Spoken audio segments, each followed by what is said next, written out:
वरहमतुल्लाहि वबरकातुहू। ये बात और ये तहक़ीक़ और ये रिसर्च जो आप हज़रात के सामने पेश की जा रही है बिल्कुल ही इनोवेटिव है, बिल्कुल ही नई है, जो किसी कान में आज तक नहीं पड़ी होगी। और इल्म वालों के लिए, पढ़े लिखे लोगों के लिए, भाषा का ज्ञान रखने वालों के लिए और लैंग्वेज को समझने के लिए और समझने वालों के लिए बहुत ही अहम चीज़ है। आज सबसे पहले हम ये बताएंगे, पहली बात तो ये बताना चाहते हैं कि सारी दुनिया की ज़बानें अरबी से बनी हैं, एक बुनियादी बात है।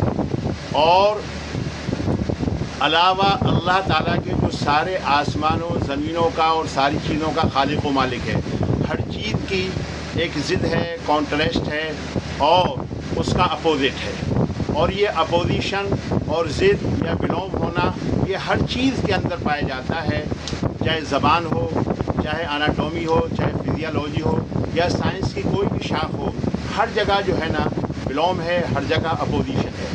इस चीज़ को मद्देनज़र रखते हुए मेरे भाइयों समझिए कि हिंदी लफ्ज़ मशहूर है, औरत के लिए भी इस्तेमाल होता है और प्रेस आयरन के लिए स्त्री जो लफ्ज़ है वो खालिस अरबी लफ्ज़ है, हिंदी के लिए रेफ़र किया गया है, यानी हिंदी उसको माना जाता है लेकिन लफ्ज़ अरबी है।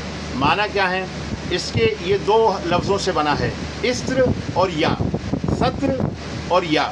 सत्र माने पर्दे के और छुपाव के आते हैं, और या इसमें निस्बत की है एट्रीब्यूशन के लिए है, मतलब क्या हुआ, पर्दे वाली, छुपाव वाली। और ये माना बिल्कुल औरत के ऊपर भी सादिक आते हैं और प्रेस के ऊपर। जब हम प्रेस को कपड़े पर रखते हैं तो वो कपड़े का हिस्सा छुप जाता है। इसी तरीके से औरत के लिए, औरत भी पर्दे की चीज़ है, तो लफ्ज़ खुद बतला रहा है कि पर्दे वाली। लिहाजा वो लोग जो औरत को बेपर्दा करते हैं या बेपर्दा करने की तबलीग करते हैं और उसके लिए कोशिश करते हैं, वो लफ्ज़ स्त्री की रूह के ख़िलाफ़ जा रहे हैं। वस्सलाम।